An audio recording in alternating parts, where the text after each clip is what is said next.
I reported my wife's car stolen, and the detective told me it was never registered in her name. I called 911 from the grocery store parking lot where Diana's Lexus should have been, my phone slippery in my hand from the heat and the sudden spike of adrenaline that comes when something familiar goes wrong. The dispatcher asked standard questions, vehicle description, license plate number, last known location, and I answered mechanically while scanning the parking lot again, as if the silver sedan would materialize between a minivan and a pickup truck if I just looked hard enough. Diana had been inside King Soopers for maybe 40 minutes, long enough for me to run home and grab her forgotten wallet, long enough for someone to break in and hotwire a luxury vehicle in broad daylight on a Wednesday afternoon in suburban Denver. The dispatcher said officers would respond within 30 minutes and took my callback number, her voice professionally sympathetic in that way that made me feel simultaneously reassured and patronized. The patrol officer who arrived 25 minutes later was young, maybe late 20s, with the kind of fresh-faced earnestness that suggested he hadn't been doing this job long enough to become cynical about stolen car reports in grocery store parking lots. He took down all the information again, writing in a small notebook with careful block letters, and asked if my wife had any enemies, if there were any custody disputes, if she owed anyone money. Standard questions, I assumed, though they felt invasive in the way that police questions always do when you're the one answering them. I told him no to everything. That Diana was a freelance graphic designer who worked from home, that we'd been married for 3 years, that we lived a quiet life in Lakewood without drama or conflict, or the kinds of problems that result in car theft. He nodded and said he'd file the report, and that I should expect a call from a detective within 48 hours. Then he left, and I was alone in the parking lot with my phone and my wife's forgotten wallet, and the growing certainty that something was wrong beyond the obvious fact of a missing vehicle. Diana took the news with surprising calm when I called her, her voice steady over the phone in a way that should have been my first warning sign. "Oh God, really? That's so crazy. Was anything in it? Just some gym stuff in my laptop bag? I guess that's gone too." She sounded inconvenienced rather than violated, annoyed rather than afraid, and she didn't ask the questions I would have asked about whether anyone saw anything, or if the police had leads, or how long these things usually took to resolve. Instead, she asked if I could pick her up from her sister's place in Boulder, where she'd gotten a ride from a friend, and could I bring her spare keys because obviously she'd need the Toyota now that the Lexus was gone. Her sister Rachel, whom I'd met exactly twice in 3 years, and who lived in what Diana described as a small apartment near the university. I said, of course, that I'd be there in an hour, and she thanked me and hung up before I could ask anything else. The whole conversation lasted maybe 90 seconds, and afterward, I sat in my car feeling like I'd missed something important, like there was a subtext I couldn't quite identify. The detective called the next morning while I was in a meeting at work, and I stepped out into the hallway to take it, expecting a routine update about the investigation's progress. Instead, Detective Raymond Okoye from the Denver Police Auto Theft Unit asked if I could come down to the station that afternoon to discuss some irregularities with my report. Irregularities.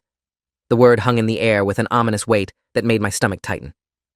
"What kind of irregularities?" I asked, and there was a pause before he said it would be better to discuss in person, that he had some questions about the vehicle's registration and ownership history. I told him I could be there by 3, and he gave me an address downtown and told me to ask for him at the front desk.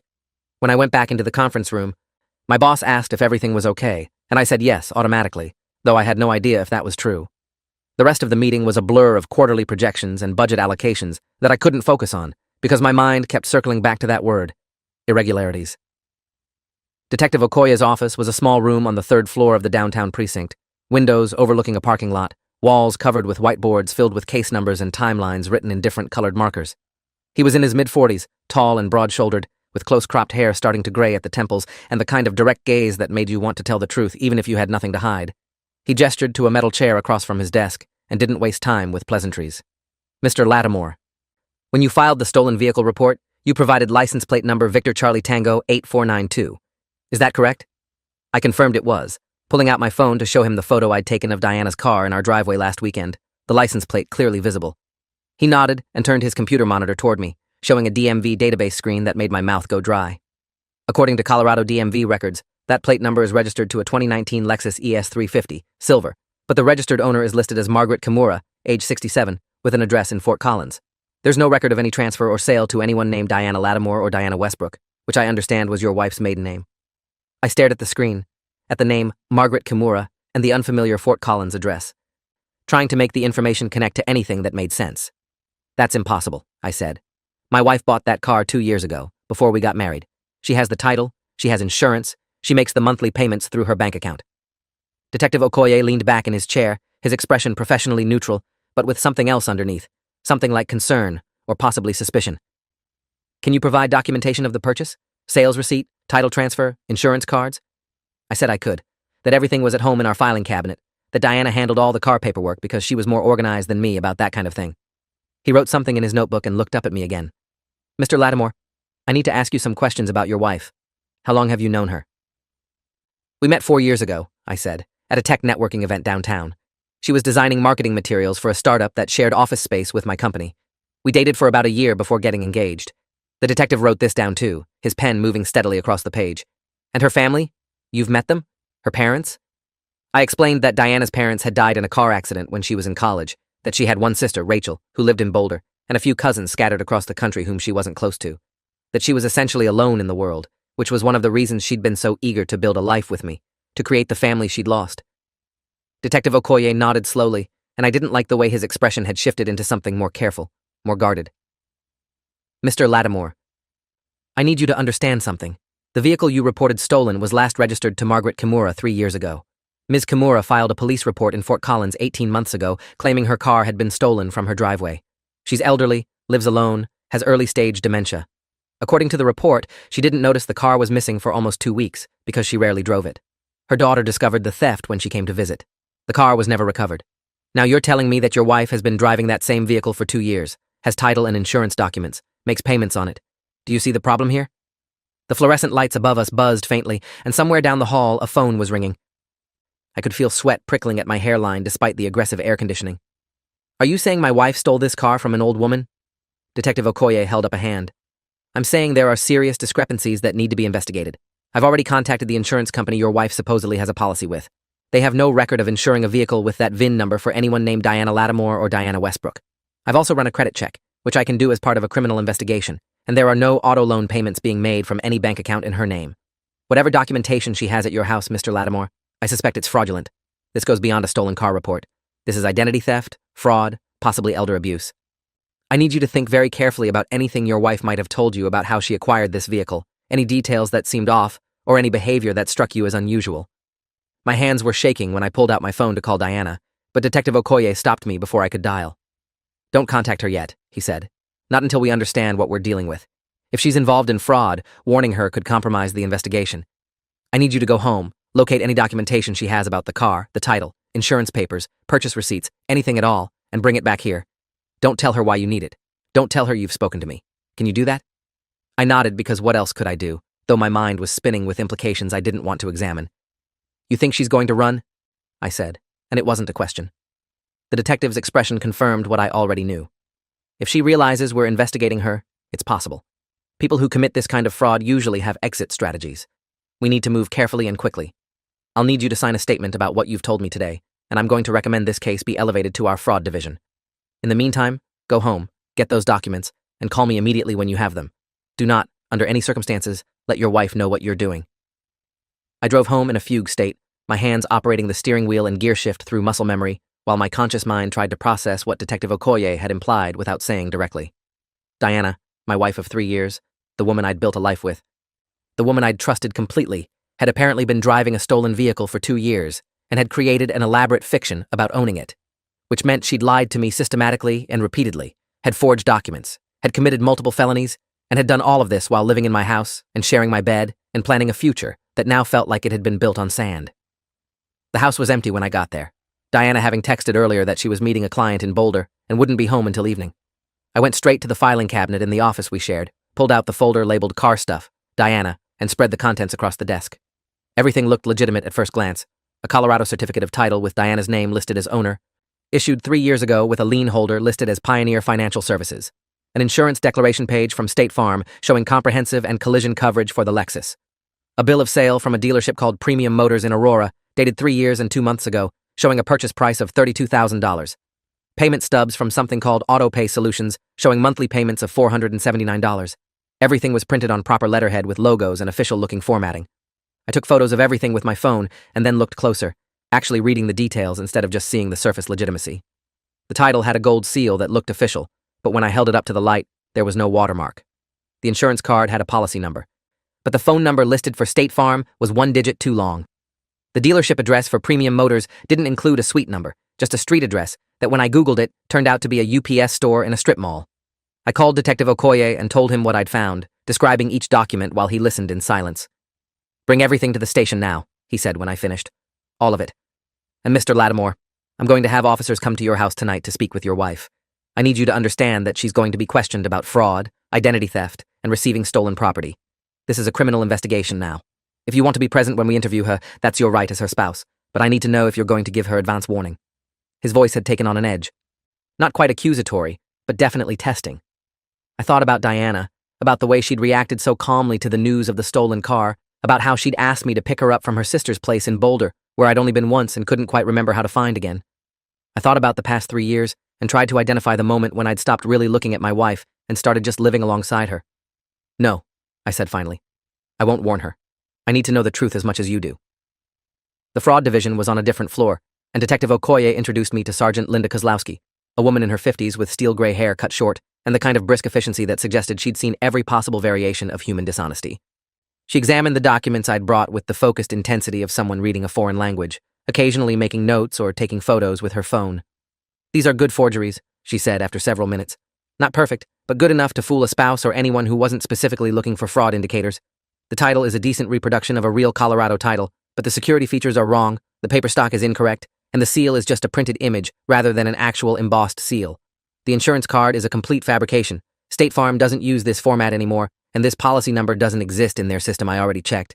The dealership documents are interesting because Premium Motors was a real dealership that went out of business 4 years ago, which means your wife researched enough to use a legitimate business name that couldn't be easily verified. She turned to her computer and pulled up several screens, typing rapidly. I'm running your wife's name through our fraud database, cross-referencing with known identity theft cases. Give me a minute. Detective Okoye sat beside me, his presence somehow reassuring despite the fact that he was investigating my wife for multiple felonies.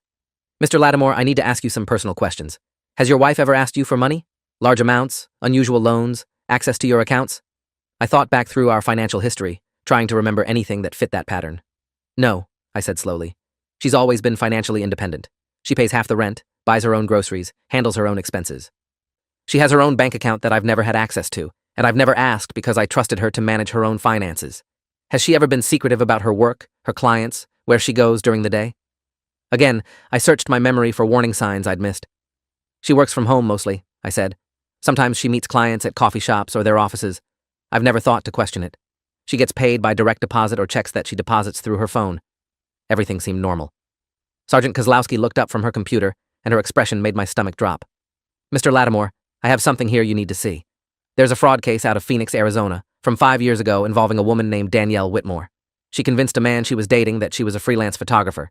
Moved in with him, lived there for 18 months, and during that time, she systematically stole his identity, opened credit cards in his name, took out loans using his information as collateral, and eventually disappeared with over $100,000 in cash and merchandise.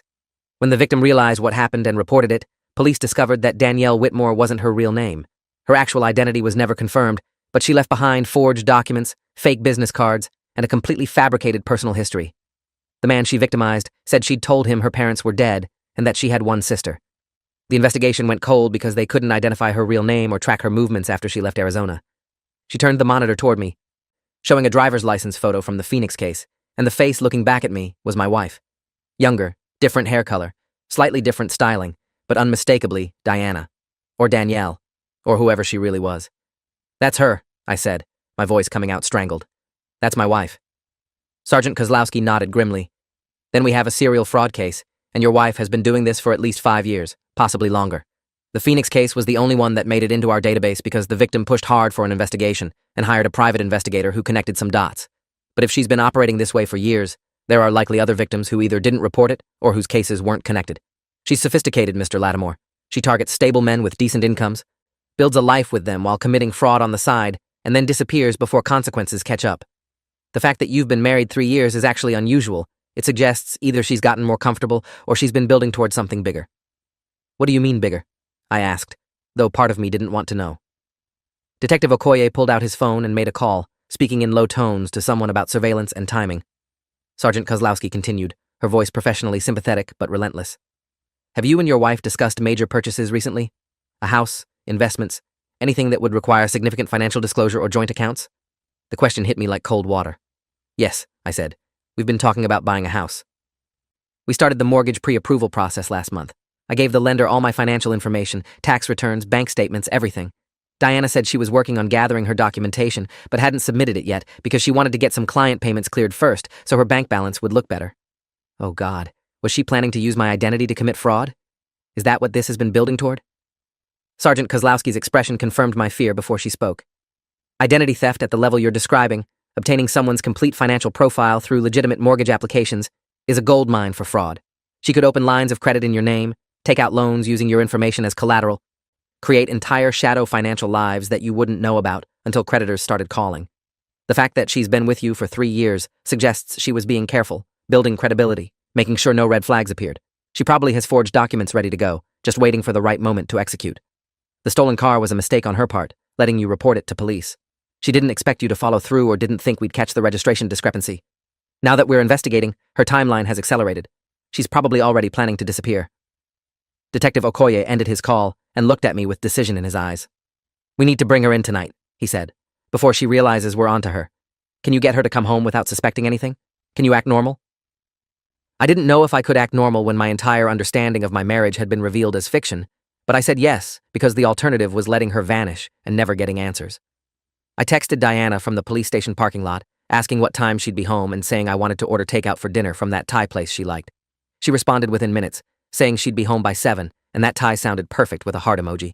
The casualness of it, the normalcy of discussing dinner plans while police prepared to arrest her for fraud, made me feel detached from reality, like I was watching my life happen to someone else. Sergeant Kozlowski told me plainly that officers would be positioned around the house before Diana arrived, that they'd wait for her to be inside for a few minutes before approaching, that I should try to keep the interaction normal and not confront her until police were present. If she suspects anything, if she seems like she's going to run, you need to get out of the way and let us handle it. Do not try to stop her yourself. Do not put yourself in danger. We don't know how she'll react when cornered. I went home and sat in the living room that Diana had decorated with framed prints she'd claimed to have designed, and furniture she'd said she'd inherited from her dead parents, and books she'd told me were her favorites. Every object felt like a lie now, every surface contaminated with deception. I didn't know what was real about my wife, didn't know if anything she'd told me had been true. Had she ever loved me, or had I just been a mark? A target selected for my stable income and clean credit and trusting nature? The rage that thought produced was almost physical, a hot pressure in my chest that made it hard to breathe. I'd given her 3 years of my life, had planned a future with her, had trusted her with everything, and she'd been playing a long con the entire time. When Diana's key turned in the lock at 7:15, I was sitting on the couch with a beer I hadn't drunk, trying to remember how I used to look at her before today. She came in smiling, looking tired but happy, her hair pulled back in a ponytail and her purse slung over one shoulder. Hey, honey. Sorry I'm late. Traffic was terrible. That client meeting ran way longer than expected, but I think we're close to finalizing the contract. Her voice was warm and familiar. The same voice that had said she loved me 1,000 times, that had laughed at my jokes and discussed our future and promised me honesty. I managed to say something about it being fine, about the Thai food being on its way, about her looking tired and should she take a shower before dinner. She kissed my cheek and said that sounded perfect, that she'd just take a quick shower and then we could eat and watch that show we'd been binge-watching. Normal domestic conversation, normal domestic routine, except nothing was normal anymore, and I could see unmarked police cars through the window stationed at intervals along our street. She headed toward the bedroom, and I heard the bathroom door close, heard the shower start running, and then the doorbell rang. Detective Okoye and Sergeant Kozlowski were on the front porch with 2 uniformed officers, and I let them in with a nod toward the bedroom. The detective gestured for me to stay in the living room while they positioned themselves outside the bathroom door. When Diana emerged 10 minutes later in sweatpants and a t-shirt, toweling her wet hair, she froze at the sight of 4 police officers in our hallway. Her eyes went to me immediately, and I saw the calculation happen in real time, her expression shifting from confusion to understanding, to something cold and appraising that I'd never seen before. Eric, what's going on? Her voice had changed, the warmth gone, replaced by a flat neutrality that was somehow more frightening than anger would have been. Diana Lattimore, Sergeant Kozlowski said formally. We need to ask you some questions about a vehicle registered under license plate Victor Charlie Tango 8492. Can you tell us about your relationship to that vehicle? Diana's eyes never left mine, and in that moment, I saw the real person underneath the performance she'd been giving for 3 years. She wasn't frightened or defensive or confused like an innocent person would be. She was assessing, calculating, deciding whether to cooperate or run or fight. Finally, she looked at Sergeant Kozlowski and said calmly, I'd like to speak to a lawyer. The sergeant nodded, as if she'd expected exactly that response. That's your right. You're not under arrest at this moment, but we need you to come to the station to answer questions about several cases of fraud and identity theft. You can call a lawyer from there. If you refuse to cooperate, we'll obtain a warrant and you will be arrested. Your choice is whether you come voluntarily now or in handcuffs later.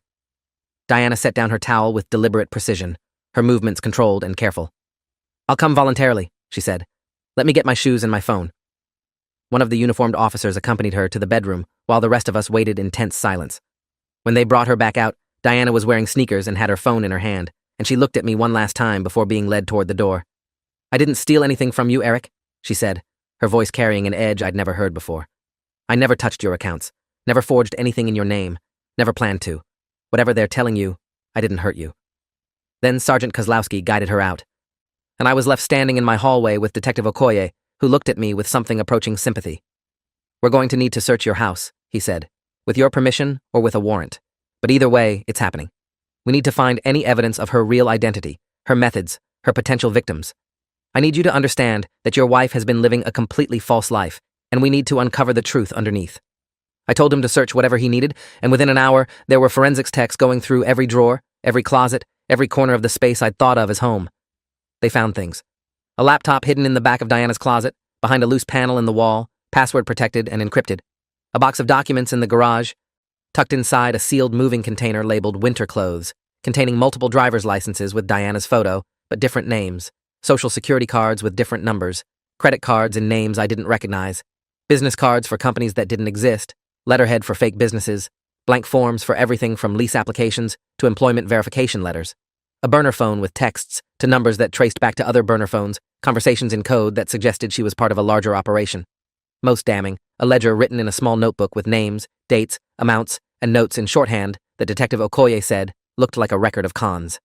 My name was in that ledger under a date from 4 years ago with notes like IT professional, stable income, no family, trusting, and an amount listed as potential $250K with a question mark.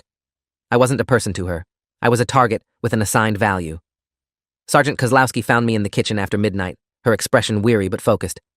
"Mr. Lattimore, we've confirmed that your wife's real name is Catherine Brennan, and she's wanted in connection with fraud cases in 4 states. The Phoenix case was her most elaborate before this one. She's part of a ring that specializes in romance fraud and identity theft, targeting middle-income professional men who are isolated or lonely. She builds relationships, establishes trust, and then either steals directly through identity theft or positions herself for larger cons like real estate fraud or investment scams. You're actually lucky she was caught before she executed whatever she was planning. Based on the mortgage pre-approval you mentioned and the timeline in her notes, I think she was weeks away from using your identity to purchase property that she'd then refinance and disappear with the cash. We're talking potential losses in the hundreds of thousands of dollars. You would have spent years digging out of the financial hole she created." The federal agents arrived the next morning, FBI White-Collar Crime Division, led by Special Agent Keiko Tanaka, who explained that Catherine Brennan was part of an investigation they'd been conducting for 2 years into an organized fraud network operating across the western United States. "Ms. Brennan is one of several operators who target victims for long-term financial exploitation," Agent Tanaka said, sitting across from me in the police station conference room where I'd spent most of the past 18 hours. "The network is run by someone we've been calling the Architect, an individual who recruits people with certain skill sets, provides them with forged documents and false identities, and orchestrates complex fraud schemes that net millions of dollars collectively. Your wife's operation was actually relatively small scale compared to some we've seen. There's a case in Seattle where a victim lost over $500,000 to someone in this network. Another case in Portland where a man was left bankrupt and facing criminal charges for fraud he didn't commit because his identity was so thoroughly compromised. Agent Tanaka showed me photographs of other women, different faces, but similar patterns. All had targeted professional men. All had built long-term relationships. All had eventually disappeared with money or valuable information. Catherine Brennan had a sister in the network," Agent Tanaka said, showing me a photo of a woman who looked vaguely like Diana, but with different coloring and features. Her real sister, not the fictional Rachel from Boulder. They worked together sometimes, with the sister playing roles in the cons, providing references or fake family connections. We arrested the sister last year in Sacramento, and she gave us enough information to identify Catherine and several other network members.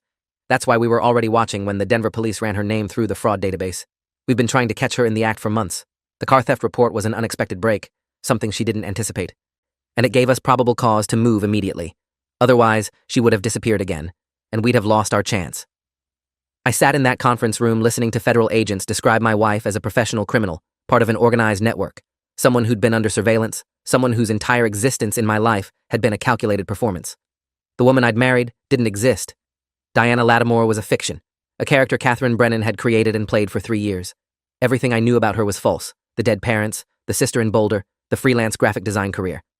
Agent Tanaka showed me samples of the work Diana had claimed to do for clients, designs she'd probably downloaded from stock sites or stolen from actual designers. Showed me bank statements for the account she'd claimed was hers, which turned out to be linked to fraudulent businesses she'd created as fronts. Showed me a map of her movements over the past 5 years, tracking her from Phoenix to San Diego to Portland to Seattle to Denver, always targeting a new victim, always executing the same pattern, always disappearing before consequences caught up. The question that kept circling in my mind, the one I finally asked Agent Tanaka, was why me? What made me a target? She looked at me with professional sympathy that was somehow worse than pity. You fit a profile, Mr. Lattimore. Mid-30s, professional career, stable income, no close family, active on dating apps and social media. You posted about your work, your interests, your life in ways that gave her all the information she needed to tailor her approach.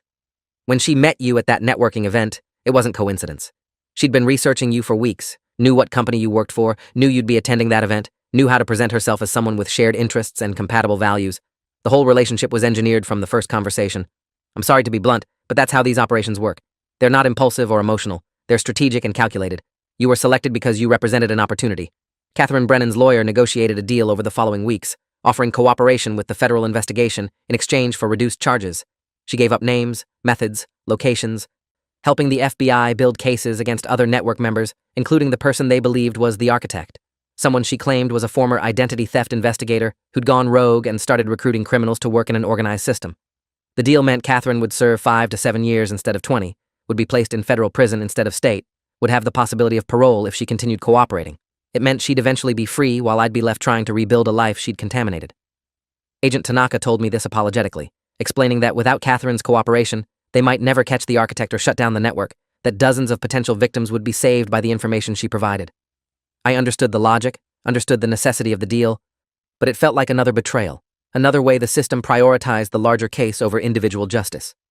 I testified at her preliminary hearing, describing how she'd entered my life, how the relationship had developed, how I'd never suspected anything was wrong until the car was reported stolen. Catherine sat at the defense table in an orange jumpsuit, her hair pulled back severely, her expression neutral, and she didn't look at me once during my testimony.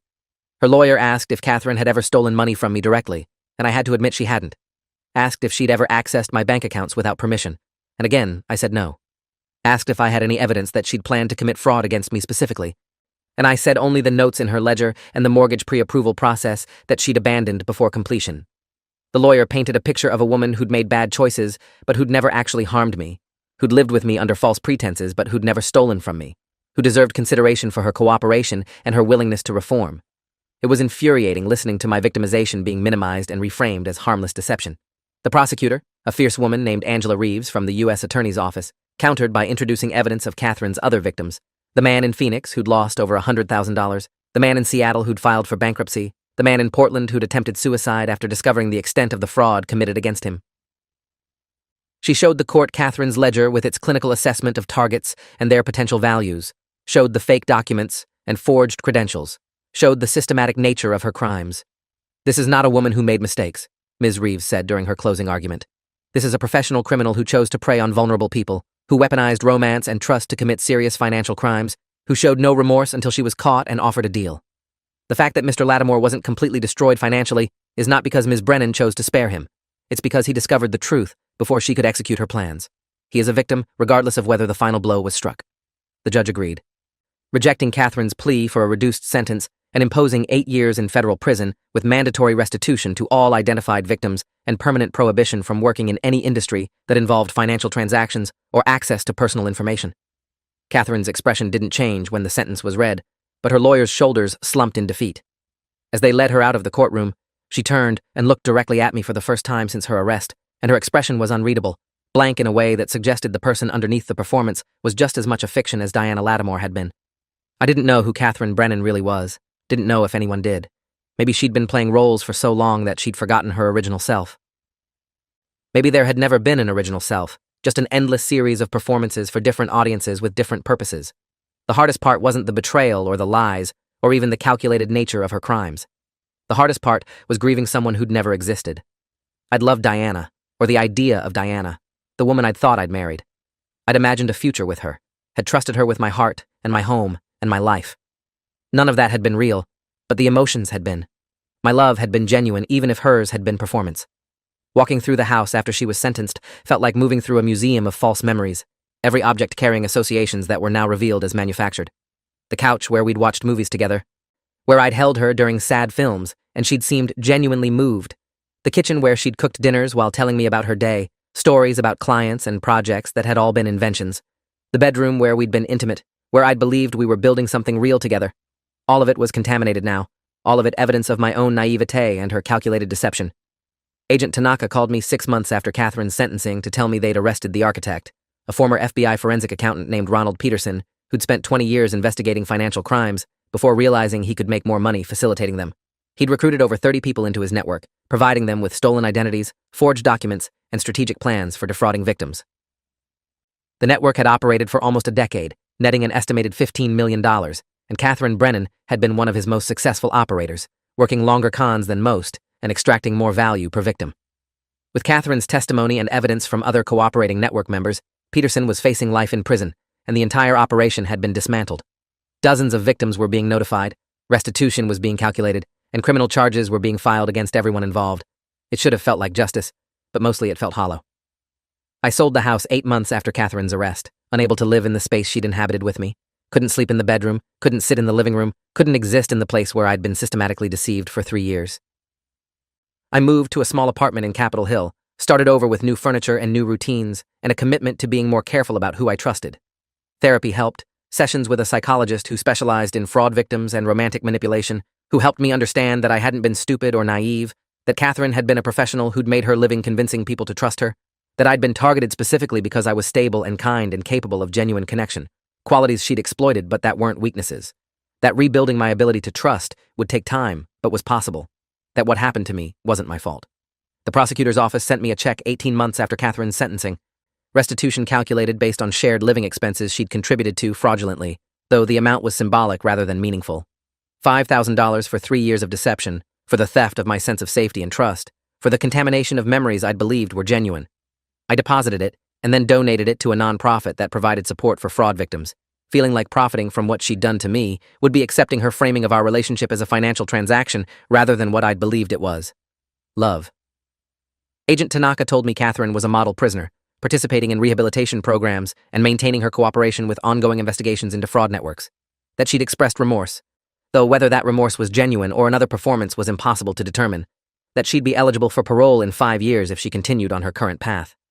The thought of her being free someday, of her returning to society with all that skill and practice at deception, made me sick. I'm more careful now about what I share online, about who I trust with personal information, about the speed at which I allow people into my life.